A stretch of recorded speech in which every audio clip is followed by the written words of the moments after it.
Hi, I'm Annie Botticelli, and this is the Storyteller Forecast for Capricorn for August 2016. Go to my website, anniehelpsyou.com, see what's new in my blog, sign up for my free email newsletter where you will get a write-up for the upcoming month of astrology ahead and more. And if you're interested in learning astrology, maybe you'll be a perfect match for my astrology apprenticeship program, so check that out. So what's going on in the month of August? This is a very important month. We've got a very short period of time, about a third of the month, for just burning brightly, launching, closing up that window that started at the beginning of July for getting everything you can out there, initiating, making commitments, making plans. And then the rest of the month moves into this uncertainty, this going backwards, this rest and response. So the theme for this month is burn bright and then rest and respond, because besides Mercury retrograde cycle occurring again, we are going to have eclipses in September, and you can start to experience life-altering news that are that are from the eclipses, eclipse-related experiences, 4 to 6 weeks before the eclipse hits. So September 1st is the first eclipse, September 16th is the second one. In the September readings, I will be going way into more detail about these eclipses, what they can look like for you, how to manage them. But for now, it's important to know that you might start, as of the end of July even, you might start receiving life-changing eclipse-related news, or you could be in a position of support for people who are experiencing these very drastic changes. So we'll talk more about that in a bit, but first I want to talk about some things specific for Capricorn. I'm calling the theme of the month for Capricorn money power, because you all, whether it's early, middle, or late degree placements, have some focus in the 8th house. So I'm going to make some recommendations about just some tangible, practical things that you can do while you have a concentration of energy in your 8th house to really max out, the latent potentials. So one thing you can do is find out your credit score. I'm always very surprised to know that there are many people that don't know their credit score. And I also am maybe not that surprised to see that most people are terrified to see what their credit score is. So regardless of where you're at, and for a certain percentage of you, this may be completely irrelevant, but for many of you, it might not be relevant now, but by the time it will be relevant, you'll want to have done the work now. You can usually improve your credit pretty quickly if you know what you're working with. And the 8th house, where this concentration of energy is all about credit. So you can get a free credit report, get it at no charge, and you can just start to make sense out of what is going on your credit report. This could be a lot easier than you think.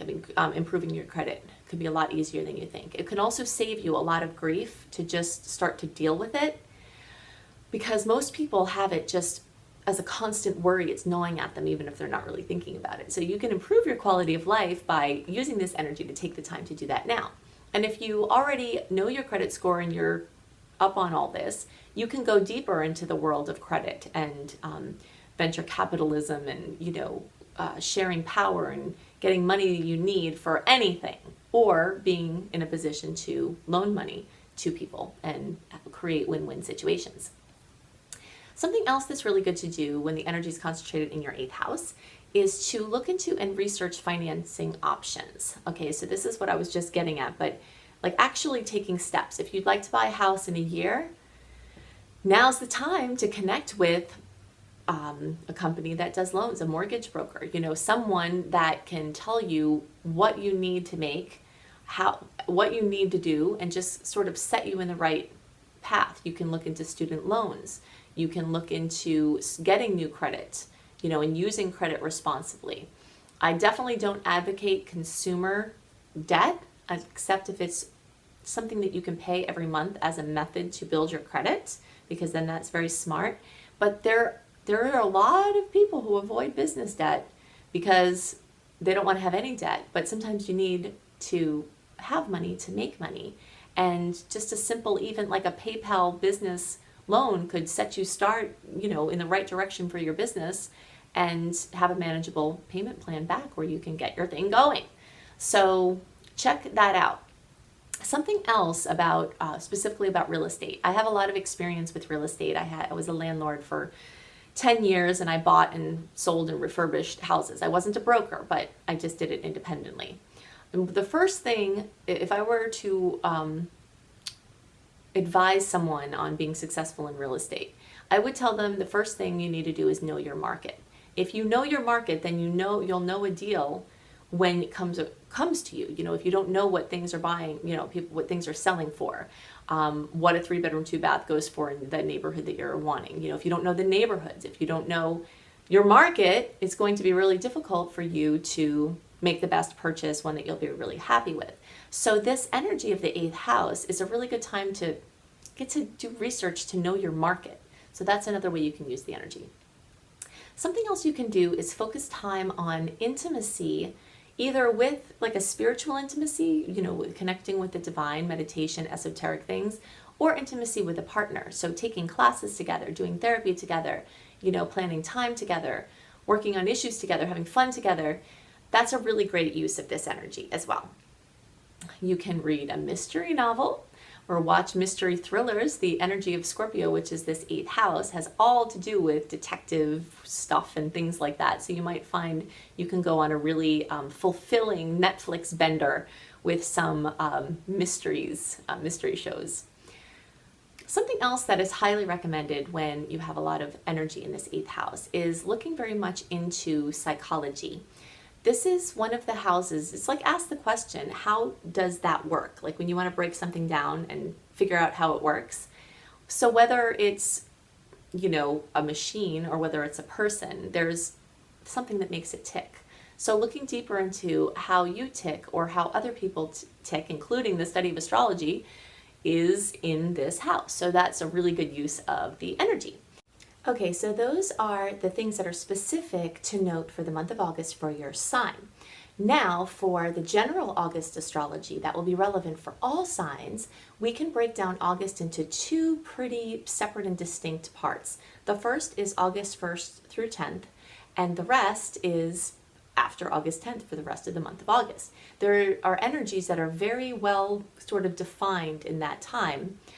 And so the first part of August has this theme of burning bright. It's this brilliant Leo energy, and I'll go into more about how to capture, enhance, and really, really use this Leo energy. But first I want to place this period of time, August 1st through August 10th, its importance in the whole scheme of the year.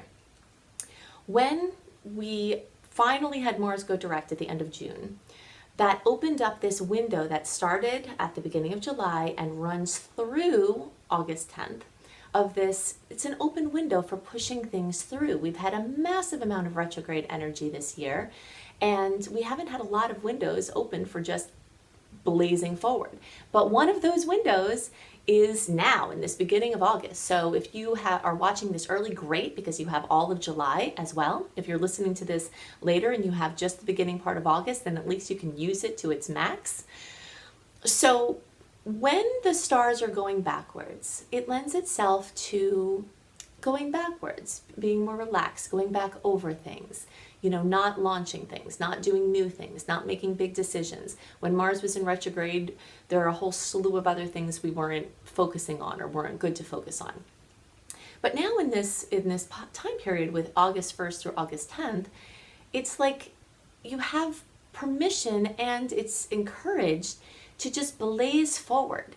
So anything that you have to get done, you know, any kind of launches, any bringing something out into the world, anything where you're doing something officially, like getting an LLC or getting engaged or even getting married or anything that you're locking into place for a while, this energy is just so good for that. And there are some really beautiful dates. August 1st with Venus and Uranus in a beautiful transit. We've got August 2nd with the new moon in Leo. We've got August 10th with a Mercury and Pluto trine. And there are some other really nice transits throughout the rest of August.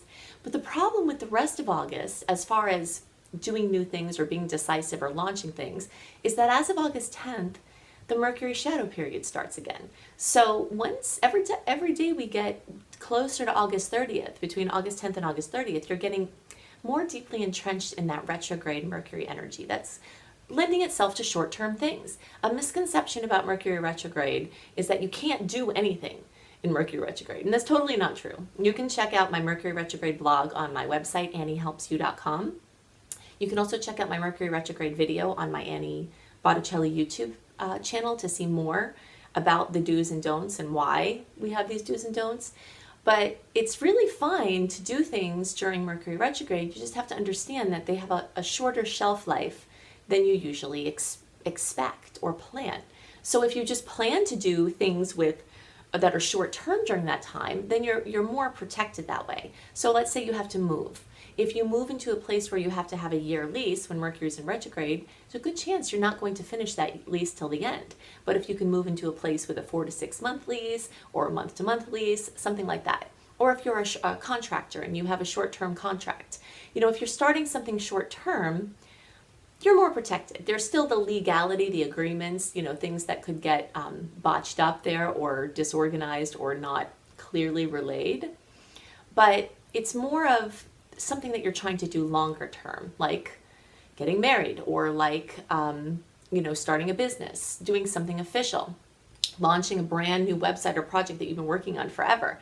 Those are things that you want to carry some longevity to them, and you want their birth date to be in a time that's not lending itself to short-term ventures. I can't tell you how many times I've watched businesses in places I've lived open up with great concepts, great customer service, opening in a Venus retrograde, Mars retrograde, or Mercury retrograde time, and they're closed in a very short amount of time. So hopefully that will help you differentiate the energy between a long-term venture started and a short-term venture. So if you're trying to do something long-term, get it busted out by August 10th. If you're doing something short-term, you have more opportunity to work with things. So something else that is important about the month of August is that you're prime in the energy of eclipse season. Eclipse season happens twice a year, and it's usually associated with major changes. For some people, it's completely life-altering changes. For others, you have to kind of look a little bit to really notice what the changes are. Maybe it's a subtle change in perception. Maybe it's a different direction you're moving in, but it doesn't feel like a big deal, but it's something different. Depending on how the eclipse is hit in your personal chart, is usually going to show you the magnitude of the experience for you. So when you've got the 4 to 6 week period before the eclipses start, anytime news can come in. These eclipses have a long range opportunity for bringing news. So the first eclipse is September 1st. That's a solar eclipse at 9 degrees of Virgo. The second eclipse is September 16th. It's a lunar eclipse at 24 degrees of Pisces. And so we're continuing into this Pisces-Virgo polarity that has been going on for a while. It's going to carry us into 2017 with its effects. So usually the recommendation for eclipse time is to rest and respond, because things will likely happen that will need your attention. It might be that you're supporting someone else or other people who are having the radical change, but you need to be there to show up for them. It might be that you're the one having the big changes, or it might be both. So it's not generally recommended to blaze forward or push things through or take things on during the eclipse time, because you want to keep your plate clear so that when news comes in, you're ready to respond. Very often someone will do something decisive during an eclipse time, only 1 or 2 weeks later to have something happen that totally, changes the direction. I'm going to talk at length about the eclipses next month, because that's the month they actually occur in. But I really had to mention them now because many people are going to start to get life-changing news. And I want you to understand them in the broader perspective of things, that, it's the time to sort of rest and respond. So that's why I'm calling this month, the theme is burn bright and then rest and respond, because with all these planets in Leo, we have these opportunities with everything Leo based, which is very much centered around just burning brightly, creativity, happiness, joy, romance, fun. Some questions to ask that can really assist you with maximizing the Leo energies is, how can you burn more brightly? Are you really rocking your life? You know, if you're not, this Leo energy can really help you to do that.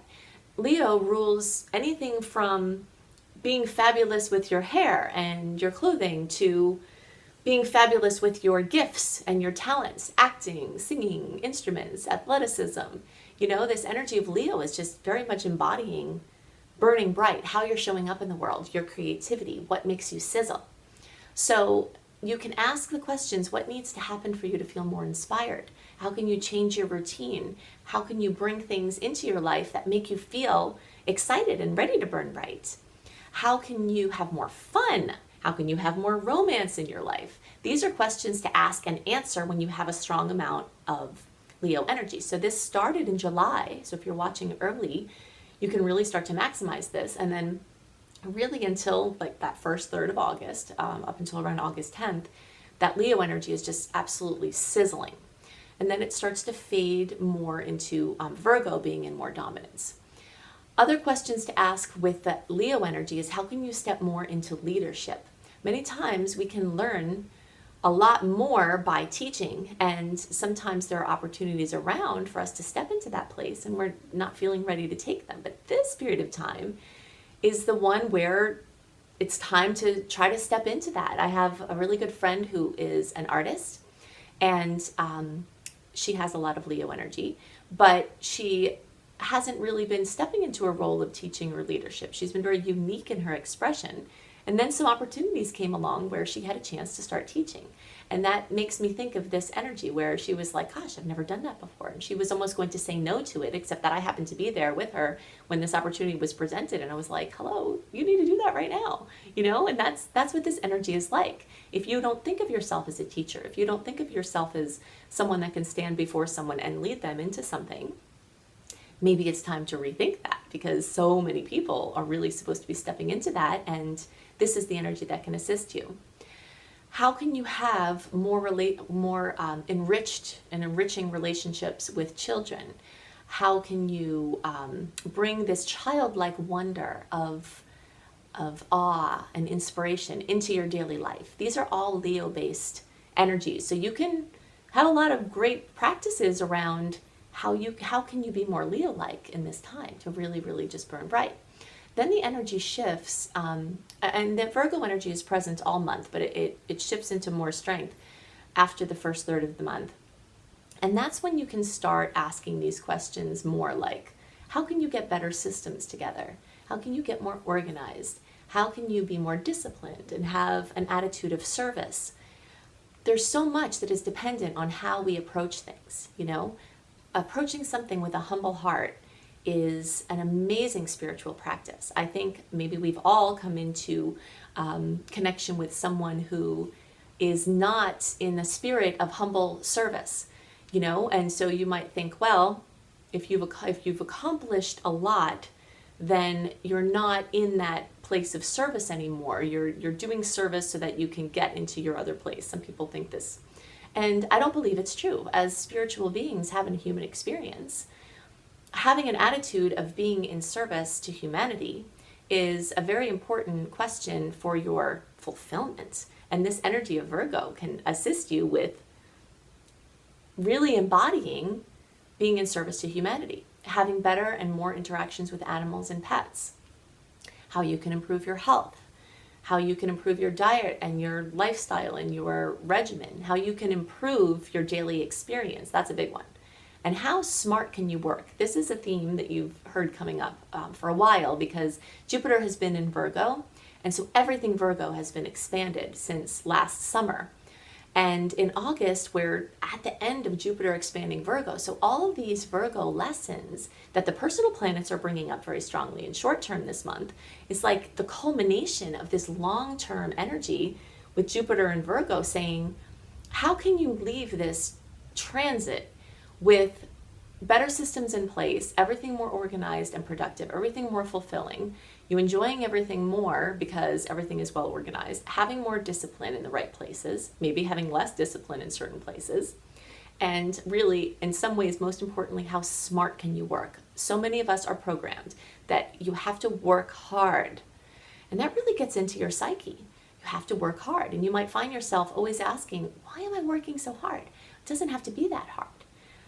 That's a good question. And it doesn't have to be that way. And this transit in the short term, with all of this culmination of Virgo energy and this ending of Virgo with Jupiter energy, is really saying, okay, why don't you work smarter? I made a recommendation, I think it was last month, called a book called The 4-Hour Work Week. The 4-Hour Work Week is just a phenomenal book that can help change your mindset, plus give you practical things to do just to work less and make more, which makes a lot of sense.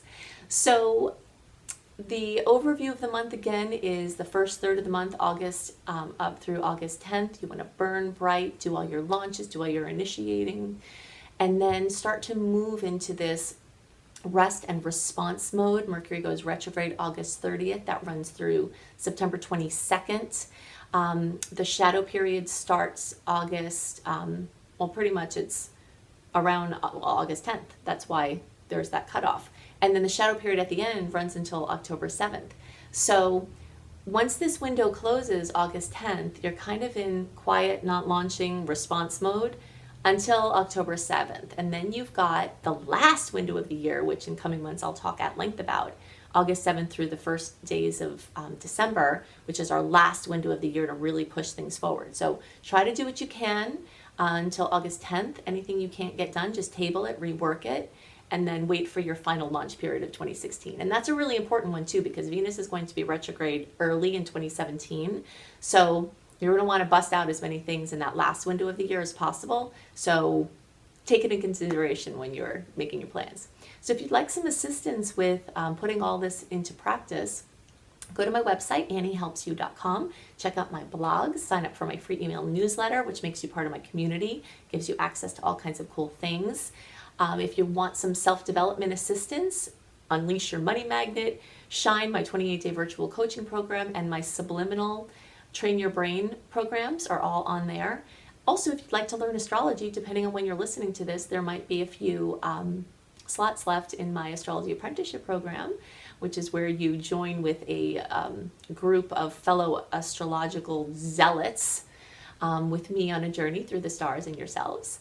And if you're interested in taking your healing business online, check out my Creating Successful Online Business course. So I hope you have a wonderful month, and I'll see you next month. Bye.